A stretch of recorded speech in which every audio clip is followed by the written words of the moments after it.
from Kanyakumari to Kashmir, 4,000 kilometre रास्ते में आप जैसे लाखों युवाओं से मैं मिला, हजारों युवाओं से मेरी बात हुई, डिस्कशन हुआ, और मेरा एक ही सवाल होता था, आप क्या करना चाहते हो? मुझे 5 जवाब मिलते थे, छठा जवाब नहीं मिलता था। Engineer, doctor, lawyer, IAS, or then forces. These are the 5 answers I used to get. So the first question that came in my mind, मेरे दिमाग में पहला सवाल उठा कि देश के युवा देश के भविष्य होते हैं। हमारा एजुकेशन सिस्टम हमारे युवाओं को सिर्फ 5 ऑप्शंस क्यों देता है? यह सवाल बहुत बार मैंने पूछा, वही जवाब मिला। तो यात्रा पे मैंने 15-16 लड़कियों के साथ मीटिंग की और उनसे पूछा क्या करना चाहती हो? किसी ने कहा इंजीनियर, किसी ने कहा डॉक्टर, किसी ने कहा लॉयर, वही 5 जवाब।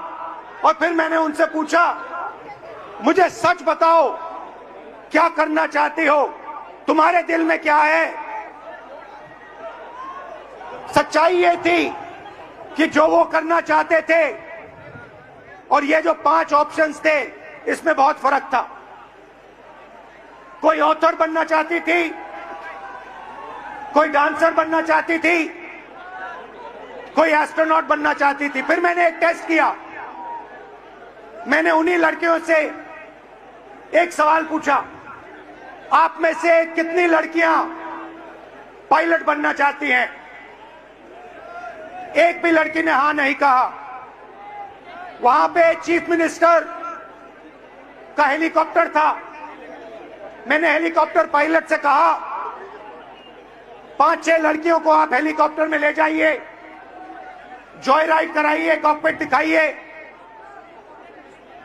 फ्लाइट हुई, लड़कियां हेलीकॉप्टर पे गई। जैसे ही वापस आई, मैंने सवाल पूछा, क्या करना चाहती हो? सारी की सारी लड़कियों ने कहा, हम पायलट बनना चाहती हैं। मतलब हिंदुस्तान का एजुकेशन सिस्टम, सबसे पहली कमी इसकी कि हम जो हमारे बच्चों के सपने हैं उनको पूरा नहीं करते हैं। जो उनके ऑप्शंस हैं, जो वो ऑप्शन चाहते हैं, उनकी हम रिस्पेक्ट नहीं करते।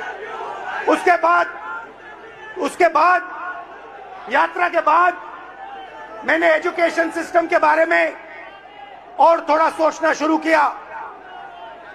सवाल उठे। दूसरा सवाल,